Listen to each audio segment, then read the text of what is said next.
Paradiso Editores acaba de presentar la cuarta edición actualizada a febrero de este año de Dictaduras del siglo XXI, el caso ecuatoriano, el libro de Osvaldo Hurtado que ha tenido repercusión en toda América Latina, donde ha sido muy comentado y también motivo sin duda de muchas polémicas. El doctor Osvaldo Hurtado está aquí hoy en la República.es. Presidente Hurtado, ¿cómo está usted? Buenos días.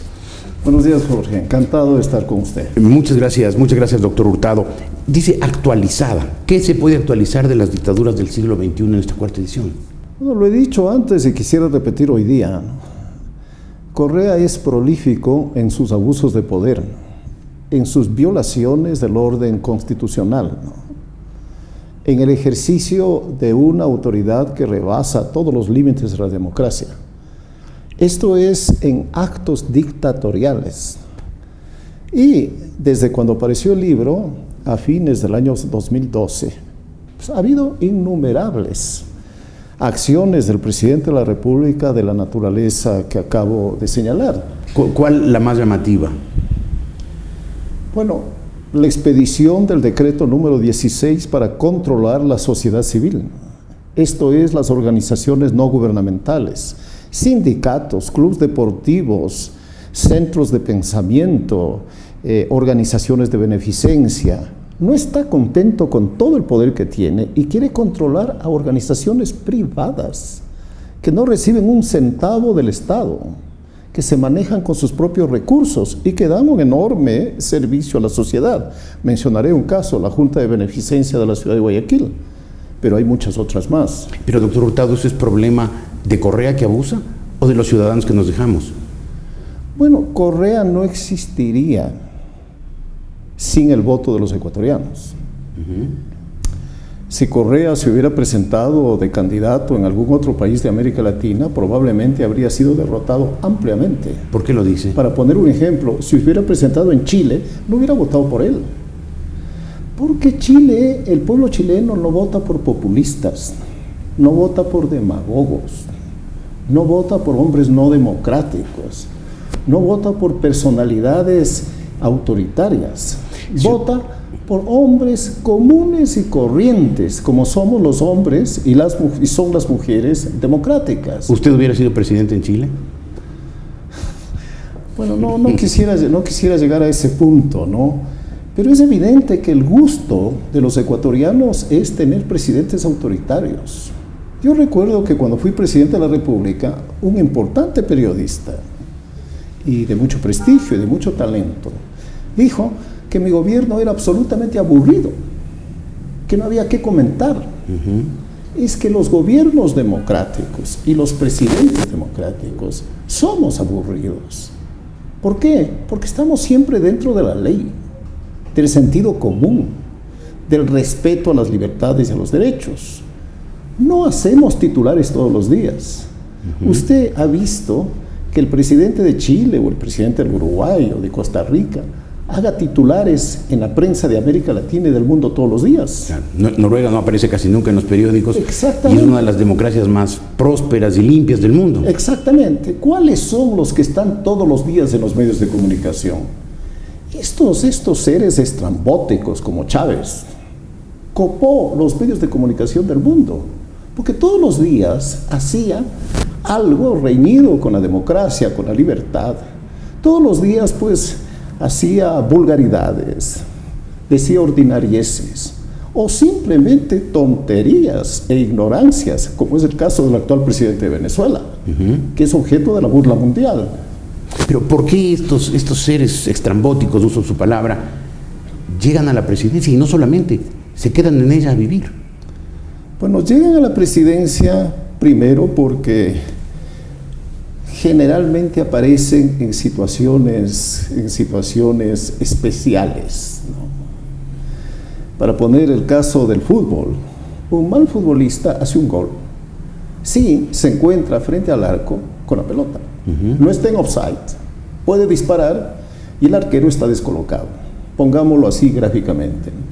Entonces, estos presidentes llegaron luego de 20 años de crisis latinoamericana, las 2 décadas perdidas, en la que el pueblo del continente sufrió problemas económicos y sociales, que fueron atribuidos no a las condiciones internacionales negativas.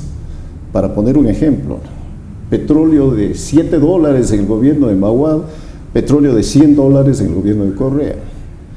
Tasa de interés internacional del 20% en mi gobierno, tasa de interés internacional del 3 al 7% durante el gobierno de Correa. Pongo solo dos indicadores económicos importantes. Entonces el pueblo atribuyó a los políticos democráticos la responsabilidad y no a las negativas condiciones de la economía internacional. Primero esto. Segundo, llegan en países con cierta riqueza, ¿no?, que puede distribuirse. Sin petróleo y sin un precio alto del petróleo, Correa no existiría. Y si hubiera ganado la elección, en este momento ya no estaría en la presidencia de la República, probablemente como ocurrió con Maguado, como ocurrió con otros presidentes, como estuvo a punto de ocurrir conmigo. Este es el segundo elemento. Tercer elemento, hay que darles un mérito. Son seres sin duda que salen del común.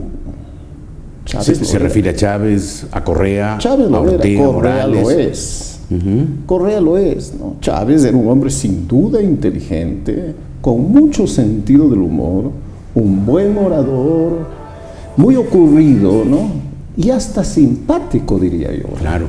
Cosa que no me parece que sea el economista Correa, ¿no?, aunque también hace bromas generalmente de muy mal gusto y él es el único que se ríe.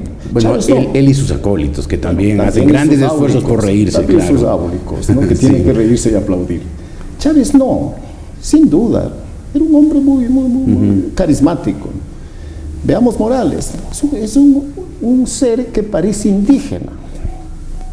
Si el pueblo boliviano tiene una fuerte herencia indígena, digo parece que ser indígena porque es un hombre que ni habla el quichua, ni habla el aymara, no habla ningún idioma indígena. Él es un mestizo. Claro. Pero en la política no importa cómo son las cosas, sino cómo parece que son. Él no es un indígena, pero parece un indígena. Y asimismo encarnó pues la frustración del pueblo boliviano. Bien, todo esto pasa en este tipo de sociedades. Ya que mencionó a los tres, a Chávez, a Correa y a Morales, ¿por qué no menciona al cuarto que aparece en la carátula de su libro, a Ortega de Nicaragua? Bueno, Ortega es un segundo Somoza. ¿Ah, tanto así le parece? Bueno, ¿qué era Somoza? Un presidente vitalicio de Nicaragua. Ortega, violando todas las normas constitucionales, acaba de conseguir que sea aceptada su presidencia vitalicia. Eso era Somoza. Somoza concentraba todos los poderes del Estado. Bueno, igual sucede con Ortega. Somoza gobernaba con su familia. Ortega hace lo mismo. Y todo esto en nombre de la izquierda y bajo cuerda, en alianzas muy firmes y muy lucrativas con los sectores empresariales de ese país, ¿no? Bueno, esta es historia vieja en América Latina.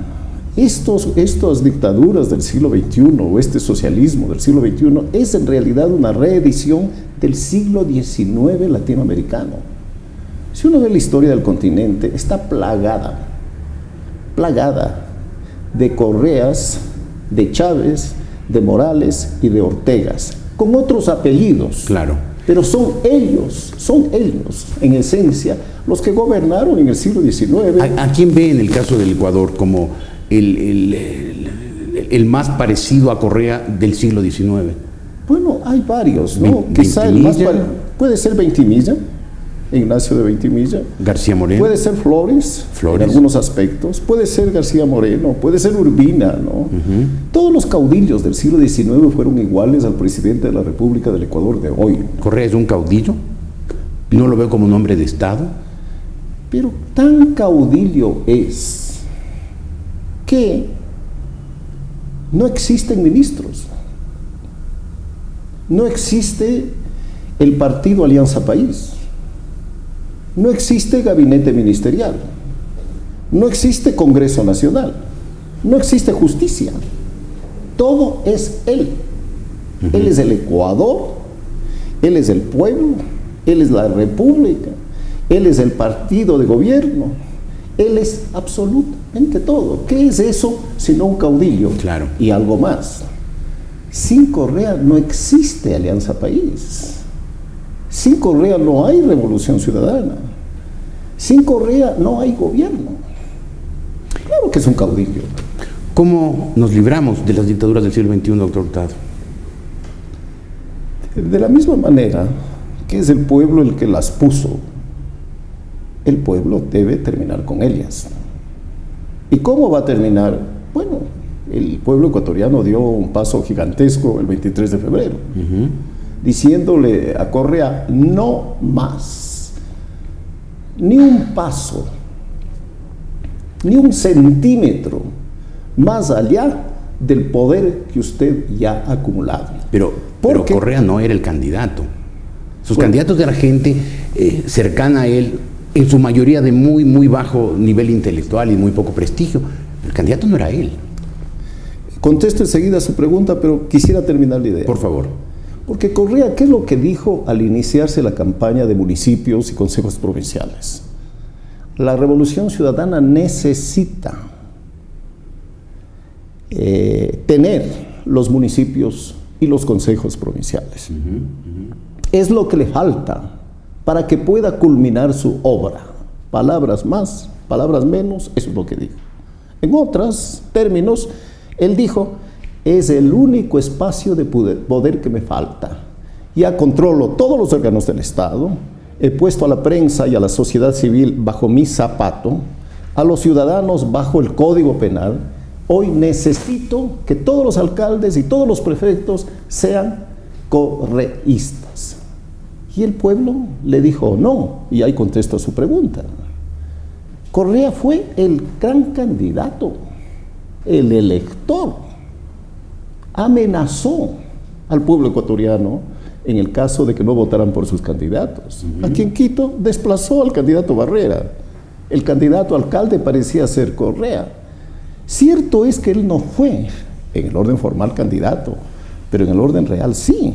Y creo que el voto del pueblo ecuatoriano y del pueblo quiteño pudo ser en contra de Barrera y de otros candidatos, pero también fue en contra de Correa. Ahora, en el año 17, Correa será el candidato, no solamente el gran elector o el candidato detrás de los candidatos. ¿Se le puede ganar? ¿Y quién le puede ganar?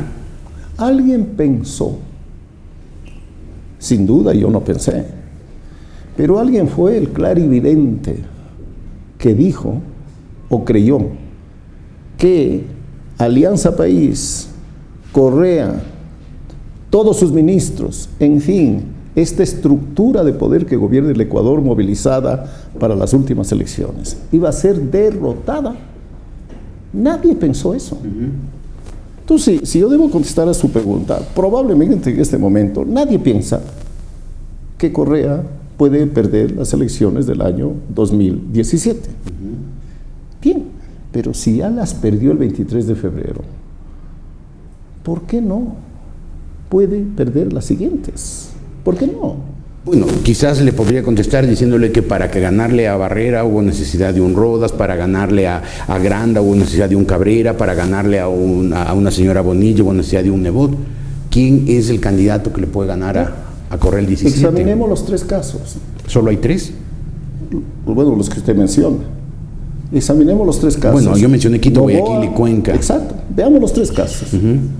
Nebot y Cabrera, ¿quiénes son? Viejos miembros de la partidocracia.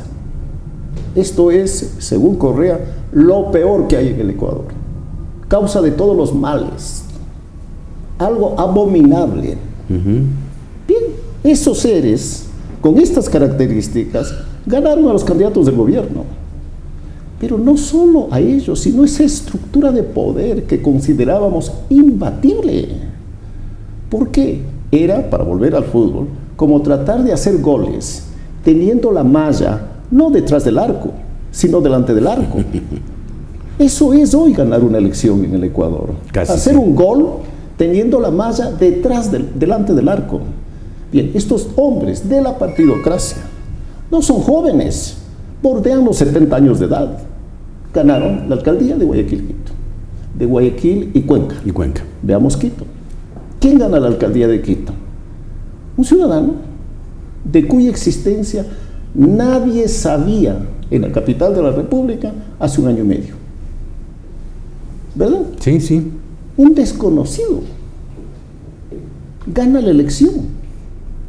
¿Por qué gana la elección?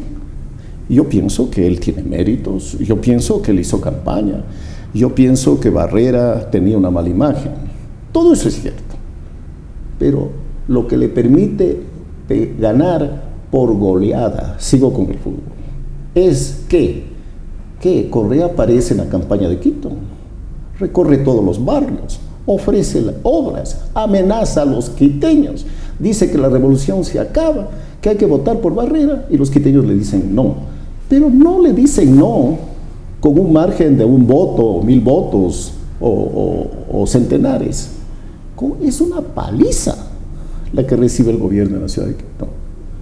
Bueno, los pueblos se equivocan, lo importante es que rectifiquen, rectificaron en febrero y ojalá continúen rectificando en las elecciones del 2017. Lo que usted me dice es que de la partidocracia puede salir algún joven que todavía no lo conocemos y que de pronto es candidato en el año 17 y le gana a Correa. Bueno, veamos este partido Avanza, del que tanto se habla. Pero es una sucursal del gobierno. Bueno, pero una sucursal del gobierno plagada de gente de la partidocracia. Ajá. Ex miembros de la izquierda democrática. Gana la elección. Entonces, este tema de la partidocracia, por ejemplo, yo pienso que está liquidado. Y es natural. O sea que la gente ya no se cree la historia de que la partidocracia tiene culpa de todo. ¿Cómo va a creer eso? Si colaboradores cercanos de Maguad, que le deben su vida política a Maguad, son miembros del gobierno, están en el gobierno. El fiscal, por ejemplo. ¿Chiriboga? Perdón, no, el fiscal. La señora Celi, para mencionar una. El embajador de los Estados Unidos. Para mencionar una. Pero hay muchísimos más que eran subsecretarios, que son subsecretarios hoy, ¿no? Que son asesores hoy y que son hombres de confianza, del gobierno. Claro, ha habido gente cercana a Lucio Gutiérrez, ha habido gente cercana a León Febres Cordero, ha habido gente cercana a Osvaldo Hurtado en el gobierno actual. El jefe del bloque, o si no es el jefe del bloque, un personaje de Alianza País en el gobierno, fue gutierrista de tuerca y tornillo. ¿De quién estamos hablando? Este señor Hernández, ¿no? Hernández. Claro, gutierrista, claro. Gutierrista. Barrera, el alcalde de Quito Barrera todavía hoy. De Quito. Hombre cercano a Gutiérrez. El hombre de Gutiérrez. Sí. Pero, ¿usted cree que de alguno de eso que se llama la partidocracia puede salir un candidato como para derrotar a Correa? No necesariamente. ¿O puede aparecer otro Rodas? Porque los fenómenos políticos no son lineales. No necesariamente. Cada circunstancia política genera hechos y genera hombres de diversa naturaleza. Pero yo no creo que hacia el año 2017 aparezcan más figuras de las que en este momento ya están en escena. ¿Por qué? Porque tenemos un sistema político concebido y organizado para impedir que existan nuevas figuras políticas. ¿La estructura política actual está hecha para que se perpetúe Correa? Todo ha sido concebido bajo esa óptica. Es para que Correa gobierne sin fecha de terminación. Entonces, cuando alguna vez se le gane a Correa, no solamente hay que ganarle a Correa, sino que hay que desmontar toda la estructura política y jurídica armada por el correísmo. Entre otras razones, porque lo que hoy tenemos en el Ecuador no es un sistema democrático, es un sistema dictatorial, constitucionalmente dictatorial, no solo políticamente. Constitucionalmente dictatorial. Claro, porque concentra el poder en el presidente de la República.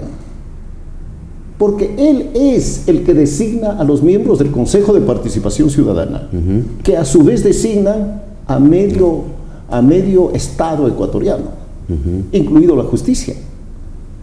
Bien, entonces eso hay que desmontar, eso hay que eliminar y volver a la democracia, no solo teniendo un presidente democrático, sino teniendo una constitución democrática. Doctor Hurtado, le voy a dar tres nombres y voy a preguntar si uno de ellos fuera el candidato rival de Correa, si usted los apoyaría? Jaime Nebot, Guillermo Lasso, Mauricio Rodas. Bueno, pienso que son los tres que en este momento aparecen como potenciales candidatos a la presidencia de la República. Pero para considerarlos hay que comenzar por el principio. Dos de ellos han dicho que no serán candidatos. Nebot y Rodas. Entonces, si ellos han resuelto no ser candidatos, ¿para qué hablamos? Pero imaginémonos que cambian de opinión y son candidatos. Bueno, cada uno tiene sus dificultades para superar y para enfrentar. Pero a la larga, si uno de ellos es candidato, pienso que de alguna manera se producirá el mismo fenómeno que se dio el día 23 de febrero. En el caso de uno, quizá más, en el caso de otro, quizá menos. Rodas, pues, es un candidato con una ascendencia en la ciudad de Quito y no va más allá de eso. Nebot es un candidato con ascendencia en la ciudad de Guayaquil y con resistencias en la ciudad de Quito y en la sierra ecuatoriana. Eso tendrán que superar. No sabemos cómo va a reaccionar el electorado. ¿Le está diciendo que solo queda Lasso? Queda Lasso. Bien. Si los tres son candidatos, estamos perdidos. Pierden los tres. Pierden los tres. Si dos son candidatos, pierden los dos. Pienso que Correa debe estar haciendo novena a la Virgen del Quinche para que los tres sean candidatos. Debe haber uno solo. Pero supongamos que Rodas y Nebot mantienen su palabra de que no serán candidatos. Mucha gente, sobre todo en Quito, comenta eso. Esta es una ocasión propicia después de que Correa se lo vio como derrotable. De hecho, perdió las elecciones del 23 de febrero. Y además se lo ve como un mal perdedor, que hizo trampa, que después reparte culpas, que él no acepta su parte de responsabilidad en la derrota. Y que Lasso, en vez de aprovechar la circunstancia, desaparece. Tenemos que acostumbrarnos, ¿no?, a aceptar que cada político es un ser único, en el sentido de que no se repite. Puede parecerse Nebot y Febres Cordero, pero son otras personas. Pueden parecerse Correa y Gutiérrez y Abdalá Bucaram y Febres Cordero, pero son personas distintas, ¿no? Cada uno tiene sus características propias. Entonces, no busquemos para que sea el próximo presidente del Ecuador otro Correa, otro gritón, otro peleón, otro buscapleitos, otro insultador, otro arbitrario.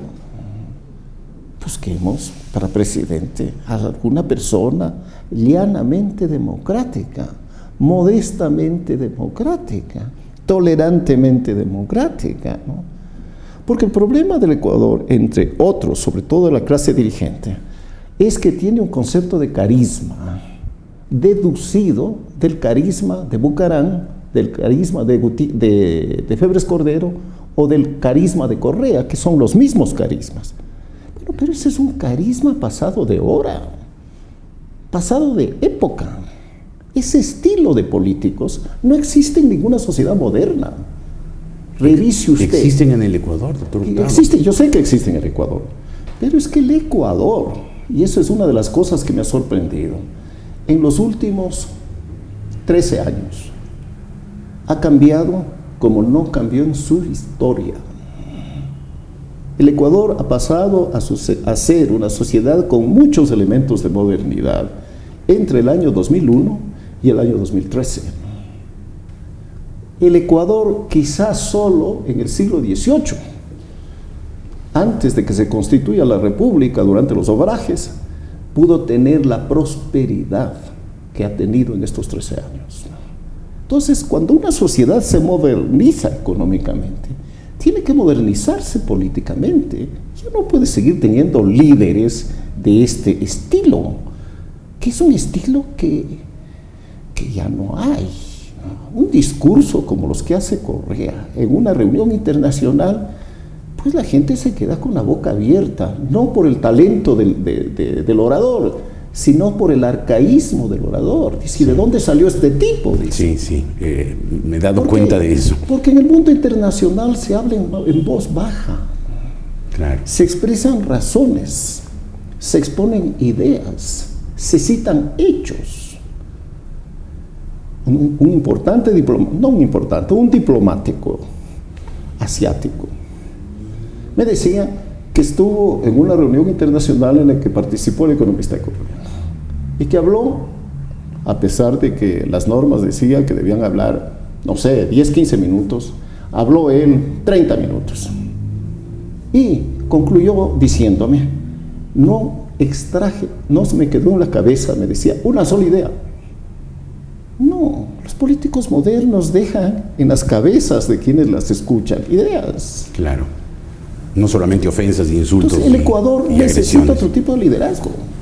Y por ahí debemos comenzar, esto también debemos tener en cuenta para las elecciones del año 2017. Necesita otro liderazgo. El Ecuador necesita otro liderazgo. Me quedo con ese mensaje. Doctor Hurtado, muchas gracias por haber estado aquí. El expresidente Osvaldo Hurtado, su libro Dictaduras del siglo XXI, el caso ecuatoriano, que llegó ya a la 4ª edición y que ha circulado no solo nacional, sino internacionalmente en América Latina, ha sido motivo de muchos comentarios y también, por cierto, de muchas polémicas, pues se refiere a cuatro líderes de un viejo carisma, pero sin duda de importante poder político.